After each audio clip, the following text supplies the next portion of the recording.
Hello and welcome. Depending on where you are as you join us today, good morning, good afternoon, or good evening. My name is Mark Taylor, and I'm the Dean of Olin Business School at Washington University in St. Louis. I'd like to begin by thanking John Byrne and the entire Poets and Quants team for making today's event possible. I'm honoured to have been asked to say a few words to kick off this important event, and truly, this is an important event. Essentially, we're gathered here today to celebrate a phenomenon that's become a bedrock part of all of our lives.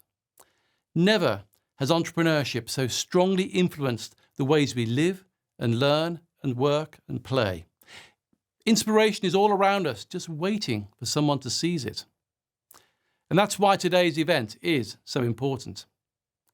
We'll be hearing from business school students and alumni who've seized that inspiration, often while still engaged in their studies, earning their MBA. And that's where I want to centre my message today. To those prospective students among us, to those who've glimpsed that spark of inspiration, to those considering business school. What does an MBA have to offer? Now, some have questioned whether the entrepreneurial spirit can even be taught. In fact, the Harvard Business Review published an article in August 2020 with that very headline, "Can Entrepreneurship Be Taught in a Classroom?" In that piece, the authors did conclude that certain techniques and certain approaches do guide students toward the skills and the thinking required to seize inspiration, to spark entrepreneurship. In fact, the authors write, "We must educate these future leaders to view the uncertainty of our unknowable future not as a problem to be solved, but rather as a reality to be embraced." I'm here today representing my counterparts from dozens of business schools in the United States and around the world, and we clearly agree. Poets and Quants agrees as well. As you know, Poets and Quants just released its third annual ranking of MBA entrepreneurship programs, and I'm proud that in each of those 3 years, WashU Olin has ranked at the top of that list. Our faculty, our staff, our students all work within a robust university and community ecosystem. It's an ecosystem that values and prioritises entrepreneurship. In fact, fostering that entrepreneurial spirit is one of WashU Olin's pillars of excellence. It guides our curriculum. It centres our career services. It spurs us to further innovation. Clearly, teaching students entrepreneurship is a high priority for us, and indeed for the many other world-class institutions in Poets and Quants ranking. But why? Why is fostering the entrepreneurial spirit such a priority? Why can I so easily recommend an MBA program to prospective students who seek the tools to seize inspiration? To start with, within the halls of a university, inspiration lurks around every corner. You'll rub elbows with students who have a background in countless other disciplines, from artists to engineers, from health professionals to legal eagles. Some walk in the door with new ideas. Others inspire new ideas by turning fresh eyes onto old problems. I know plenty of examples of students who arrived at WashU Olin with no inkling that they'd conceive and launch a startup until they began to collaborate with other smart classmates within the business school and beyond.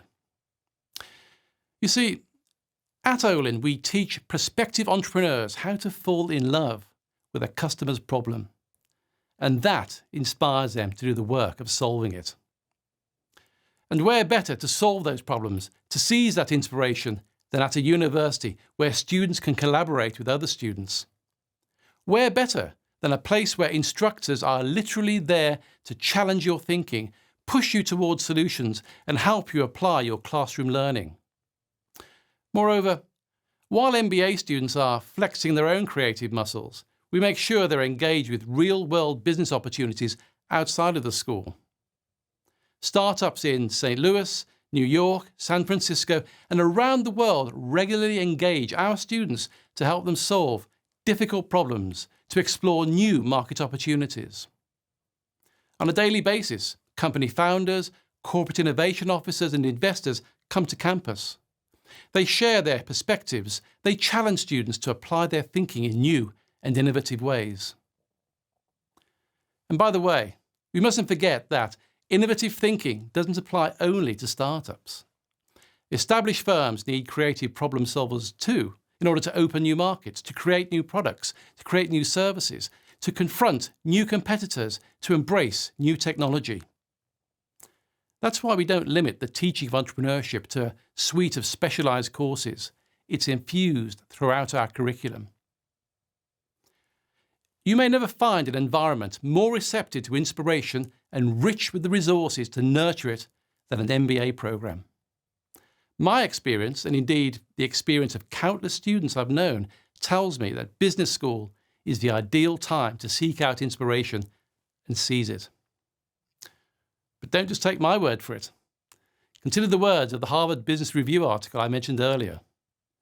The authors wrote, "In the unknowable future, all leaders will need to be entrepreneurs, visionaries that can imagine, adapt, and act nimbly to address whatever challenges come their way. Business schools should not delay in adopting new teaching philosophies that empower the next generation of entrepreneurs." At WashU Olin, that is exactly what we are doing. Once again, thank you to Poets and Quants for inviting me to share a few thoughts. Thank you for listening, and best of luck as you take your next steps towards your MBA.